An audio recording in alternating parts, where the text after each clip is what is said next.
Good morning students, welcome to our channel. आज का class आप लोगों का फंक्शन का शायद लास्ट क्लास है। इस क्लास में डिफरेंट टाइप्स ऑफ फंक्शंस का डोमेन एंड रेंज कैसे फाइंड आउट किया जाता है, क्या तरीका है, क्या अप्रोच है, कैसे उसका डोमेन निकाल सकते हैं, कैसे रेंज निकाल सकते हैं, इसके बारे में पूरी जानकारी दी जाएगी। तो कृपया इस वीडियो को अंत तक देखते रहें और समझने का पूरा कोशिश करें। ठीक है, चलिए शुरू करते हैं। हमारे पास डिफरेंट क्वेश्चंस हैं, कुछ इजी क्वेश्चंस एंड लास्ट के 2 क्वेश्चंस जो IIT JEE में पूछे गए हैं वो क्वेश्चंस हैं। ठीक है, तो पहले क्वेश्चन से शुरुआत करते हैं। डिफरेंट टाइप्स ऑफ फंक्शन मैंने ऑलरेडी पहले से पता चुका है कि वेरियस टाइप्स ऑफ फंक्शन क्या क्या होता है, उसका डोमेन और रेंज क्या होता है। अगर जिनको नहीं मालूम है तो फंक्शंस का प्लेलिस्ट में जाकर के आई बटन ऊपर पे मैं दे दूंगा, आई बटन पर लिंक। ठीक है, वहां पर आप जाकर के डिफरेंट टाइप्स ऑफ फंक्शंस के बारे में पढ़ सकते हैं। पढ़ने के बाद तब डोमेन और रेंज सीख सकते हैं। ठीक है, तो चलिए मैं क्लास शुरू करता हूं। सबसे पहला क्वेश्चन हमारे पास है fx equal to 9 minus x square, या फिर इसको हम लिख सकते हैं y equal to 9 minus x square. ठीक है, हमको चाहिए इसका डोमेन। डोमेन का मतलब क्या होता था कि अगर हमारे पास कोई function a to b define है तो सेट A का जितना भी एलिमेंट है उसको डोमेन कहते हैं, और सेट B में जितना इस डोमेन का एलिमेंट का जितना इमेज बन रहा है उसको क्या कहते थे, रेंज कहते थे। तो एक तरह से क्या हो गया, डोमेन हो गया value of x and range हो गया value of y, possible value. ठीक है, यानी कि कुछ भी x का वैल्यू उठा करके रख देंगे, वैसा काम नहीं। जो उस रिलेशन को, जो उस फंक्शन को डिफाइन करे वैसा वैल्यू ऑफ x, वैसा वैल्यू ऑफ y। ऐसा नहीं कि कोई भी वैल्यू रख दी या फंक्शन है डिस्ट्रॉय हो गया, तब वो वैल्यू नहीं कहलाएगा डोमेन। x का वैल्यू सोच समझ करके बताना है, y का वैल्यू सोच समझ के बताना है। ठीक है, तो हमको डेफिनेटली क्या करना पड़ेगा, हमको उसका डिफाइन समझना पड़ेगा कि आखिर क्या वैल्यू रखें जिससे वो फंक्शन वैलिड है। चलिए देखते हैं। जैसे कि हमारे पास ये फंक्शन है √9 माइनस एक्स स्क्वायर। ये कैसा फंक्शन है, सबसे पहले फंक्शन पहचानना है। अंदर में तो अलजेब्राइक फंक्शन दिख रहा है। अलजेब्राइक फंक्शन क्या होता है, जिसमें अलजेब्रा का टर्म होता है, पॉलिनोमियल का टर्म होता है, पॉलिनोमियल फंक्शन है। और पॉलिनोमियल फंक्शन का तो डोमेन क्या होता है, ऑल रियल एक्स होता है। जैसे कि इस बात को समझते हैं थोड़ा सा। हमारे पास ये पॉलिनोमियल है, हम x का कोई भी वैल्यू रखेंगे ये हमेशा आउटपुट देगा। x के सभी वैल्यू के लिए पॉसिबल है। x का वैल्यू 0 रखेंगे तब भी वैल्यू देगा, माइनस में रखेंगे तब भी वैल्यू देगा, प्लस में रखेंगे तब भी वैल्यू देगा। किसी चीज के लिए भी ये इनवैलिड नहीं है, इसका आउटपुट नहीं मिल रहा है, ऐसा कोई बात नहीं है। हम जितना वैल्यू रखेंगे हर एक वैल्यू को आउटपुट देगा। हम वैसा वैल्यू रखें और आउटपुट हमको मिले ही नहीं, तब वो x का वैल्यू गलत है, तब उसका डोमेन नहीं हो सकता। आउटपुट एनी हाउ मिलना चाहिए, तभी तो उसको फंक्शन कहते हैं। डेफिनेशन ऑफ फंक्शन सबसे पहले टॉपिक में, सबसे पहले वीडियो में मैंने यही बताया था, डेफिनेशन ऑफ फंक्शन, कि जितना भी इनपुट हम देंगे हर एक इनपुट का आउटपुट मिलना चाहिए, तभी उसको हम फंक्शन कहेंगे।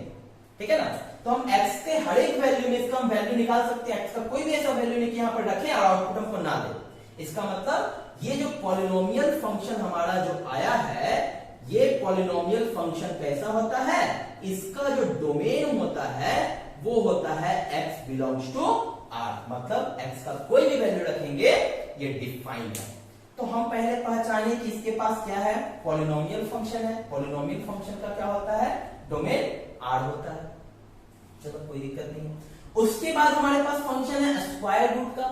स्क्वायर रूट के फंक्शन के बारे में मैं बता रखा हूं, ठीक है, कि स्क्वायर रूट का फंक्शन तभी डिफाइन है जब उसके अंदर का जितना भी क्वांटिटी है, सारा का सारा क्वांटिटी क्या होना चाहिए, ग्रेटर देन इक्वल टू 0 होना चाहिए, तभी ये डिफाइन हो सकता है। ठीक है, तभी ये डिफाइन हो सकता है। इसके अंदर सब कुछ ग्रेटर देन इक्वल टू 0 होना चाहिए, 0 से छोटा, नेगेटिव नहीं होना चाहिए इसके अंदर। जहां इसके अंदर नेगेटिव आएगा फंक्शन वैनिश कर जाएगा। ठीक है, ऑलरेडी मैंने इस पर वीडियो बना चुका है, आप देख सकते हैं लिंक में जाकर के। ठीक है, नीचे डिस्क्रिप्शन में लिंक दिया हुआ रहता है, वहां पर जाकर के देख सकते हैं। ठीक है, चलिए अब इसको मैं सॉल्व करता हूं। यहां पर 9 माइनस एक्स स्क्वायर थोड़ा सा इनइक्वालिटी का यहाँ पर खेल है।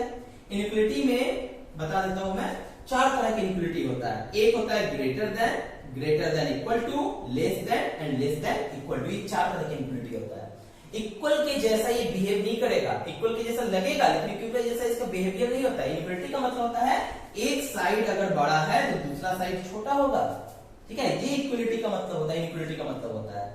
इक्वलिटी का मतलब होता है कि दोनों तरफ का term anyhow any situation हर तरफ से बराबर है तभी उसके पास इक्वल लगता है, ठीक है। तो यहां पर इक्वलिटी कैसा है, इनइक्वालिटी कैसा है, ग्रेटर देन इक्वल टू, या तो 0 से ग्रेटर होना चाहिए या तो 0 के बराबर होना चाहिए। दूसरी बात कि अगर हम क्या करते हैं कि हमारे पास जैसे कि पाई ग्रेटर देन 3 है, हम अगर क्या करते हैं दोनों तरफ माइनस लगा देते हैं, अब क्या होगा, इसका इनइक्वालिटी चेंज हो जाएगा। तो माइनस से गुना करने पर इनइक्वालिटी चेंज हो जाता है। या फिर इसको हम रेसिप्रोकल कर दें, अभी भी क्या हो गया 1/3 का वैल्यू ज्यादा हो जाएगा 0.33 और ये 0.2, अभी भी क्या हो जाएगा ग्रेटर हो जाएगा। तो अगर इनइक्वालिटीज में माइनस से मल्टीप्लाई करते हैं या उसका रेसिप्रोकल करते हैं तो उसका इनइक्वालिटीज बदल जाता है, हमेशा ध्यान रखना है। दो सिचुएशन, एक माइनस से मल्टीप्लाई करने पर, दूसरा उसका रेसिप्रोकल करने पर इनइक्वालिटीज बदल जाता है। अगर ग्रेटर है तो लेस हो जाएगा, लेस है तो ग्रेटर हो जाएगा, ठीक है। और एक तीसरा सिचुएशन में भी है जिसमें भी लिमिट क्या, जिसमें भी क्या होता है इनइक्वालिटी चेंज करता है, वो होता है लॉगरिथम। लॉगरिथम का जो बेस, दो तरह का बेस होता है लॉगरिथम में। एक बेस होता है हमारे पास ग्रेटर देन 1 का और एक बेस होता है 0 से लेकर के 1 के बीच का।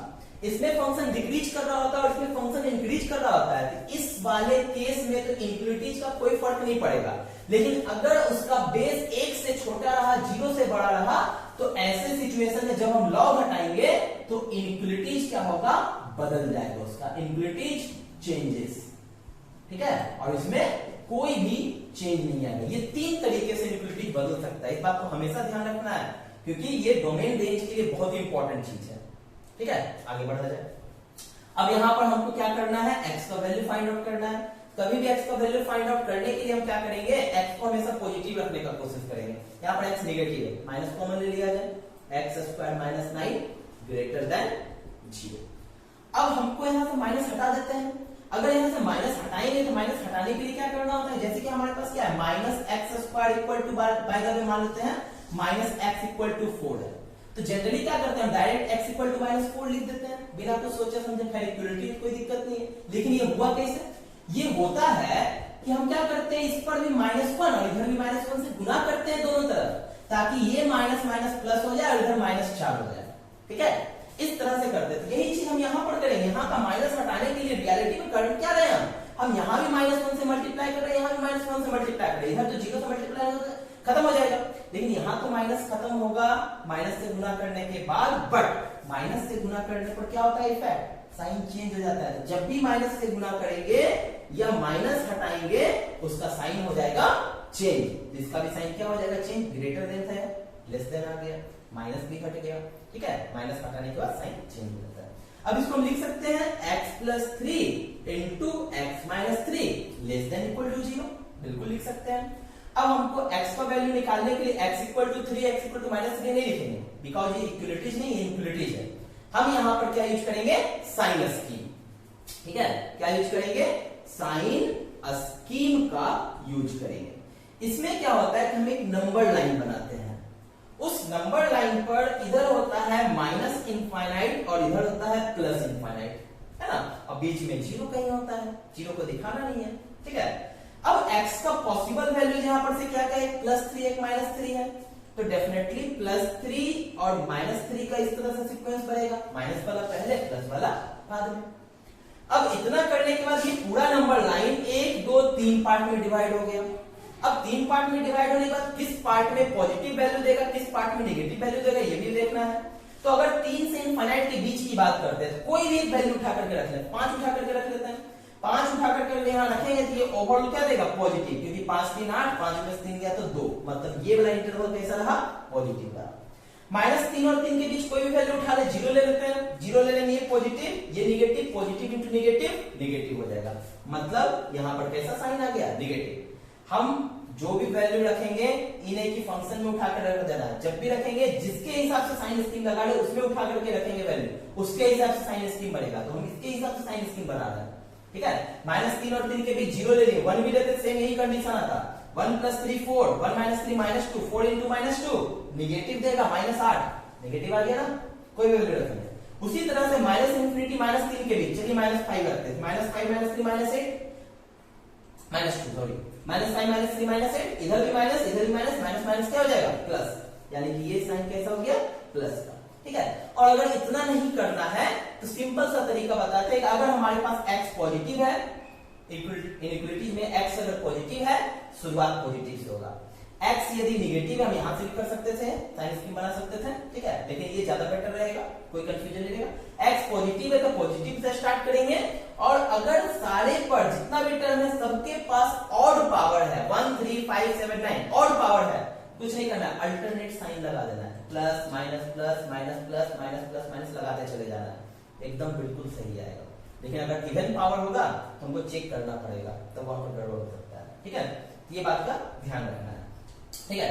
इतना करने के बाद ये तो हो गया, साइन स्कीम हमारा बन गया। अब देखेंगे कि ये जो फंक्शन है हमारे पास, ये इंडिकेट क्या कर रहा है, लेस देन, दो ही चीज हो सकता है, ग्रेटर देन, लेस देन। किससे लेस देन है, 0 से लेस देन है। 0 से छोटा का मतलब क्या होता है, 0 से छोटा का मतलब तो निगेटिव होता है, 0 से बड़ा का मतलब क्या होता है, पॉजिटिव होता है, मतलब ये इशारा कर रहा है निगेटिव की तरफ जाने का। अब इसके पास 3 गो कॉलम है, ये पॉजिटिव का, ये पॉजिटिव का, ये नेगेटिव का है, कौन सा कॉलम में जाने के लिए बोल रहा है, ये लेस देन, यानी कि निगेटिव वाला कॉलम। तो निगेटिव वाला कॉलम जितना भी उसको हम घेर देंगे, तो निगेटिव वाला कॉलम इतनी दूर है, उतना दूर हम क्या किए, घेर दिए। अब घेरने के बाद जिसके पास इक्वल टू भी है, इक्वल टू का मतलब है कि ये जो हमारे पास गेंदा है, इस गेंदा को डार्क कर देंगे, इस गेंदा को भी डार्क कर देंगे, इसका मतलब है ये दोनों टर्म भी हम इंक्लूड कर सकते हैं। ये इक्वल टू का मतलब, अगर यही इक्वल टू नहीं रहता तो उसको डार्क नहीं करते, ठीक है।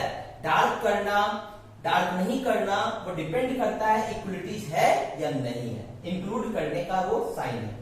तो हमारे पास फाइनली, अच्छा ये हमारे पास क्या दिया था, पहले पॉलिनोमियल फंक्शन था, और ये हमारे पास क्या था, स्क्वायर रूट का था। पॉलिनोमियल का क्या था, इसका कोई भी वैल्यू दे देंगे चलेगा, ये पॉलिनोमियल फंक्शन के लिए था, ठीक है। पॉलिनोमियल फंक्शन हमारे पास r बोल दिया था, ठीक है, वो पूरा वैल्यू को बता रहा था। ये कह रहा था कि हम -3 से सिर्फ 3 तक लेंगे, बात किसका चलेगा, तो दोनों में हम इंटरसेक्शन ले लेंगे। दोनों का इंटरसेक्शन कितना पार्ट है, सिर्फ यही पार्ट, कॉमन पार्ट, इंटरसेक्शन का मतलब कॉमन पार्ट, तो दोनों में कॉमन पार्ट हमको क्या मिला, -3 से +3, और यही पार्ट इसका क्या कहलाएगा, डोमेन कहलाएगा, जिसमें -3 भी इंक्लूडेड है और +3 भी इंक्लूडेड है। कोई भी इसके बीच का वैल्यू रख करके देख लेंगे, ये वैल्यू इनवैलिड नहीं होगा, लेकिन इससे बाहर रख करके देखेंगे इनवैलिड हो जाएगा। ट्राई दिस, 3 से ज्यादा क्या होता है 4, इसमें नहीं है, रख करके देखते हैं। 4, 9 माइनस 4 का स्क्वायर, 4 का स्क्वायर 16, 9 माइनस 16 कितना हो गया, 9 माइनस 16 -7, और under root of -7 imaginary number. आई बात समझ में, कि वही वैल्यू x का आएगा जो उसको डिफाइन करता है सही रूप से, उसी को हम लोग कहते हैं डोमेन। आई होप अब क्लियर हो गया होगा कि कैसे डोमेन निकलता है। चलिए अब देखते हैं कि इसका रेंज कैसे निकाल सकते हैं। तो रेंज निकालने के लिए क्या करेंगे, हमको रेंज के लिए y का वैल्यू चाहिए, तो उसके लिए एक ऑप्शन है कि मैक्सिमम वैल्यू मिनिमम वैल्यू को उठा करके पुट करके देख लेते हैं, ठीक है, क्या वैल्यू मिलेगा उसको रेंज कह देंगे डोमेन निकालने के बाद। एक तो ये है। दूसरा तरीका ये है कि हम फंक्शन को ही बदल देते हैं, अभी x के रिस्पेक्ट में है, हम इसको y के रिस्पेक्ट में बदल देते हैं। क्या लिख सकते हैं इसको, y equal to √9 minus x square है, y square equal to 9 minus x square, x square equal to 9 minus x square, 9 minus y square sorry, √9 minus y square y के रूप में आ गया। अब अगर हम इसको डिफाइन करेंगे तो हमारे पास किसका वैल्यू निकल करके आएगा, y का, है ना, सेम टू सेम है कि नहीं है, कोई फर्क नहीं पड़ेगा, यानी कि यहां से y का वैल्यू क्या मिलेगा हमको, -3 से +3। अब ये क्या मिल रहा है, y मिल रहा है ना, y को ही तो रेंज कहते हैं, इसी को तो रेंज कहते हैं। तो रेंज निकालने का हमारे पास क्या तरीका है कि हम x के फंक्शन को y के टर्म में बदल करके उसको डिफाइन कर देंगे, और जो निकल करके आएगा वैल्यू y का टर्म का आएगा, y का वैल्यू को ही तो रेंज कहते हैं, रेंज निकल गया हमारे पास। या फिर हमारे पास जो डोमेन आया है तो सबसे जो मिनिमम वैल्यू और सबसे जो मैक्सिमम वैल्यू उसको उठा के उसमें रख देंगे, वही वैल्यू उसका क्या बन जाएगा, रेंज बन जाएगा। देख सकते हैं -3 का स्क्वायर कितना होता है 9, तो -3 का स्क्वायर होता है हमारे पास 9, 9 माइनस 9 कितना हो जाएगा 0, y का वैल्यू कितना आ गया 0 आ गया, 0 इसके अंदर है ना, -3 और 3 के बीच 0 होगा, +3 रखेंगे तब भी वही वैल्यू आ जाएगा, है ना, 9 0 आ जाएगा, ठीक है, तो वहां पर हो गया। अब उसके बाद एक और चीज पर गौर किया जाए कि y का वैल्यू जो है वो -3 और +3 रख करके तो पता चल गया कि वो उसके बीच लाई कर रहा है, मतलब इसका मतलब है हम इस तरह से देख सकते हैं, बट वो परफेक्ट मेथड नहीं है। परफेक्ट मेथड हमारे पास ये है, ठीक है। रेंज का मतलब ये होता है कि मैक्सिमम वो कहां से कहां तक जा सकता है, मिनिमम कहां है, मैक्सिमम कहां तक जा सकता है, वही तो उसका रेंज है। मान लीजिए ये फंक्शन है हमारे पास, ये ग्राफ है, ये इसका मिनिमम पोर्शन हो गया, इसका मैक्सिमम पोर्शन हो गया, यहाँ पर जो y का वैल्यू और यहाँ पर जो y का वैल्यू है इसके बीच का इंटरवल रेंज कहलाता है, ठीक है। x में है तो डोमेन, y में है तो रेंज कहलाता है, ठीक है। चलिए आगे चलते हैं दूसरे नंबर के क्वेश्चन की तरफ।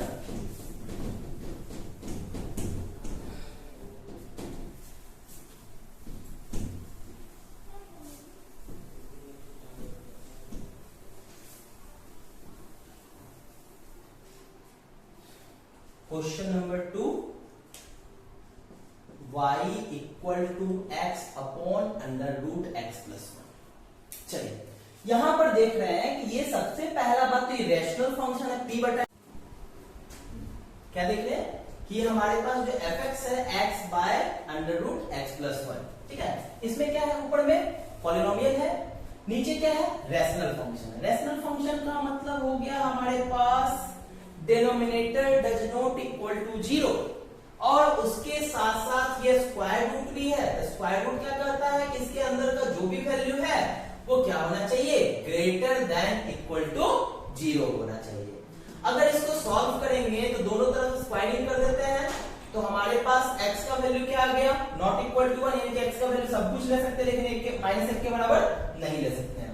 और इस भाई साहब का क्या कहना है, सबसे पहले तो उसका साइन स्कीम लगाएंगे, इंफिनिटी माइनस इंफिनिटी, x का वैल्यू वहां से निकल कर जाएगा -1, ये हो जाएगा पॉजिटिव और ये हो जाएगा नेगेटिव। ऑलरेडी मैं बता चुका हूं x अगर पॉजिटिव है तो शुरुआत पॉजिटिव से किया जाए और अगर और पावर है तो अल्टरनेट साइन दे दिया जाए। अल्टरनेट साइन दे दिए, इधर पॉजिटिव इधर नेगेटिव हो गया। अब इसका कहना क्या है, greater then means positive part. Positive part कहां से कहां तक है, -1 से लेकर के इनफाइनाइट तक पॉजिटिव पार्ट है, सबको हम क्या किए घेर लिए। अब इसके बाद देख सकते हैं कि अगर हम -1 यहां पर रंगेंगे, इसका मतलब क्या -1 को इंक्लूड करना पड़ेगा, जबकि ये क्या कर रहा है -1 हम ले नहीं सकते, इसलिए वहां पर रंगेंगे नहीं। इक्वल टू रहने के बाद भी वहां पर नहीं रंगेंगे, वहां पर कलर नहीं करेंगे, ठीक है। ध्यान यहाँ पर ध्यान ये रखना है क्योंकि -1 को नहीं ले सकते, यहाँ पर बगल में पहले कह दिया है कि कुछ भी करो लेकिन -1 नहीं लेना है। इसका मतलब हमारे पास जो आंसर आ गया वो यही रह जाएगा। कितना हो जाएगा हमारे पास, -1 से लेकर के इनफाइनाइट हो जाएगा, ठीक है। ये इसका आंसर हो गया सेकंड वाले का, ठीक है। अब अगर देखा जाए ये थर्ड वाला क्वेश्चन देखा जाए, सिमिलरली उसी तरह से है क्वेश्चन। इस क्वेश्चन को खुद से ट्राई करना है। ये हमारे पास स्क्वायर रूट है और यहाँ पर हमारे पास क्या है, फ्रैक्शन वाला यानी कि रेशनल है। इसको नॉट इक्वल टू 0 कर देंगे, इसको ग्रेटर देन इक्वल टू 0 कर देंगे। प्लस माइनस है उससे कोई मतलब नहीं है, जितना भी फंक्शन है सारे फंक्शन को एक एक करके डिफाइन कीजिए और सबका ग्राफ बना करके कॉमन पार्ट ले लीजिए, आंसर आ जाएगा, ठीक है। 4, 5 भी खुद से बनाने का ट्राई कीजिएगा, ठीक है। और बनाने के बाद जो भी इसका आंसर आएगा कमेंट में बताइएगा, मैं उसको पर्सनली चेक करके बताऊंगा कि आपका आंसर सही आया है या गलत आया है, ठीक है। आगे बढ़ते हैं। आईआईटी का पूछा हुआ 1983 में क्वेश्चन, इसका डोमेन निकालना है, ठीक है। कैसे निकालते हैं देखते हैं। क्वेश्चन नंबर 6 हमारे पास क्या है, 1/log। पहले तो ये रेशनल है, रेशनल फंक्शन का सबसे पहले डिफाइन लगाएंगे, डज नॉट इक्वल टू 0। उसके बाद लॉगरिथम है, लॉगरिथम में बेस डिफाइन है। लॉगरिथम में क्या था, लॉगरिथम में बताया गया था log a to the power x। ये a जो है 1 के बराबर नहीं होना चाहिए, नेगेटिव नहीं होना चाहिए, तो दोनों ही कंडीशन को सेटिस्फाई कर रहा है। 1 के बराबर भी नहीं, नेगेटिव भी नहीं है ना। a का वैल्यू ग्रेटर देन 0 बोला था।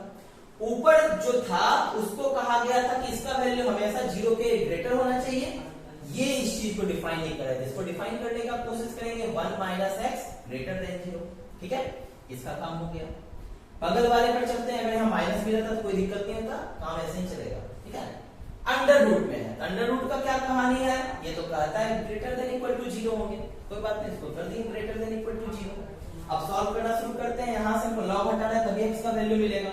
तो लॉग में 0 किसका वैल्यू होता है, log 1 का, log 1, और चूंकि बेस 10 है तो अपने मन से बेस 10 डाल दिए, ठीक है, ताकि कैंसिल हो जाए। log से log कैंसिल हो गया, हमारे पास बचा 1 minus x does not equal to 1, 1 से 1 चला गया, minus x does not equal to 0, यानी कि x का वैल्यू 0 नहीं होना चाहिए। चलिए पहला हो गया। यहां से देखते हैं x को पॉजिटिव किया जाए, minus x minus 1 greater than 0, minus हटा देंगे, x माइनस 1 साइन चेंज हो जाएगा, ठीक है, माइनस जैसे हटाएंगे इंफिनिटी बदल जाएगा। अब यहाँ पर हम डायग्राम बना सकते हैं, x का वैल्यू 1 आएगा, इधर पॉजिटिव है इधर नेगेटिव है, यहाँ बार बार प्लस इंफिनिट माइनस इंफिनिट लिखने का जरूरत नहीं, अंडरस्टूड रहना चाहिए, इधर प्लस इंफिनिट होता है इधर माइनस इंफिनिट होता है, ठीक है। तो आपको लेना लेस देन वाला पार्ट है, लेस देन का मतलब ये वाला पार्ट लगा दिए। ये हमारे पास कितना निकल करके आएगा, -2, ठीक है, इधर पॉजिटिव इधर नेगेटिव, ये क्या बोल रहा है पॉजिटिव लेना है, और इसमें हम इक्वल टू लगा सकते हैं। यहाँ पर कोई ऐसा रिस्ट्रिक्शन नहीं कि हमको -2 नहीं लेना है, -2 लेने से कोई फर्क नहीं पड़ रहा है, 0 आ रहा है, डिनोमिनेटर में नहीं आ रहा है, न्यूमरेटर में आ रहा है, इसलिए हम ले सकते हैं, ठीक है। अब हमारे पास 3 अलग अलग चीज है, हमको क्या करना है, फाइनल डोमेन का आंसर लिखना है, तो तीनों को क्या करना पड़ेगा, कंबाइन करना पड़ेगा। तीनों को हम एक साथ कंबाइन करते हैं। क्या क्या वैल्यू, 0 है, 1 है और -2 है, तो डेफिनेटली -2 पहले होगा, 0 उसके बाद में होगा और 1 उसके भी बाद होगा, ठीक है। पहला वाला तो कह रहा है कि हम 0 होना नहीं चाहते हैं, ठीक है, कोई बात नहीं, 0 को हम इंक्लूड नहीं करेंगे, उसको छोड़ करके चलेंगे। दूसरा वाला क्या कह रहा है, माइनस इनफाइनाइट से -1 के बीच है, माइनस इनफाइनाइट से -1 के बीच लगा दिए, जैसा था डिट्टो वैसे ही लगाना है, यहाँ पर साइन स्कीम लगाना नहीं है, साइन स्कीम ऑलरेडी पहले से हम लगा चुके हैं, उसको सिर्फ उतार देना है, एक साथ ऊपर रख देना है बस। इसका क्या कहना है, -2 से शुरू होंगे और प्लस इनफाइनाइट तक जाएंगे, भेजा दो, और इसके साथ क्या लगा हुआ है, डॉट लगा हुआ है, ठीक है। और ये 0 वाला कह रहा है कि हमको नहीं लेना है, ठीक है, हम उसके ऊपर क्या किए, अंडा छोड़ देंगे, मतलब उसको लेना नहीं है। अब कॉमन पार्ट खोजते हैं, कॉमन पार्ट हमारा क्या मिल गया, ये वाला टर्म, ठीक है, यानी कि हमारे पास डोमेन कितना निकल गया, -2 से 0, जिसमें -2 डार्क है तो क्लोज इंटरवल, फिर क्या मिल गया, 0 से लेकर के 1, ये हमारा आंसर हो गया। या फिर इसको लिख सकते हैं -2 से 1 और इसमें से 0 हटा दें, -2 से 1 तक हमारा आंसर, लेकिन 0 नहीं होगा तो -0 कर देंगे, ऐसे भी लिख सकते हैं, ठीक है, तो समझ में आ गया होगा। चलिए लास्ट क्वेश्चन की तरफ चलते हैं। लास्ट क्वेश्चन आपको खुद से ट्राई कीजिएगा, ठीक है, सेम टू सेम ऐसा ही क्वेश्चन है, लॉग पहले डिफाइन करना है, उसके बाद नीचे रैशनल फंक्शन है, इसको नॉट इक्वल टू 0 कर देना है, 0 करके इसको ट्राई करना है, ठीक है, क्या इसका आंसर आएगा कमेंट करके बताना है, ठीक। और आप लोग क्या करें कि अपने टेक्स्ट बुक्स निकाल करके डोमेन का कुछ क्वेश्चंस को घर पे खुद ट्राई करें, ठीक है, आपसे बन पा रहा है कि नहीं बन पा रहा है, कोशिश करें, बस कुछ नहीं करना है, जो भी फंक्शन दिया हुआ सबको एक एक करके डिफाइन करना है, उसका इनफिनिटीज लगाना है, साइन स्कीम लगाना है, बहुत आसान काम है, ठीक है। अगर कोई मुश्किल लगता है तो आप क्वेश्चन पोस्ट कर सकते हैं, ठीक है। चलिए, तो इसी के साथ फंक्शंस का चैप्टर आप लोगों का खत्म हो गया है, और आगे की चैप्टर है इसमें मैट्रिक्स एंड डिटरमिनेंट, जो कि काफी इजी चैप्टर है, तो उसको मैं स्किप करूंगा, वो आप लोग खुद से पढ़ सकते हैं, ठीक है। इसमें अगला चैप्टर लेकर के आऊंगा कैलकुलस का कंटिन्यूटी एंड डिफरेंशियबिलिटी, काफी अच्छा चैप्टर भी है और इंपॉर्टेंट चैप्टर भी है, बोर्ड के हिसाब से भी और एवरीथिंग के हिसाब से, ठीक है। तो आप लोग पढ़ते रहें, तब तक के लिए एवरीवन गुड बाय।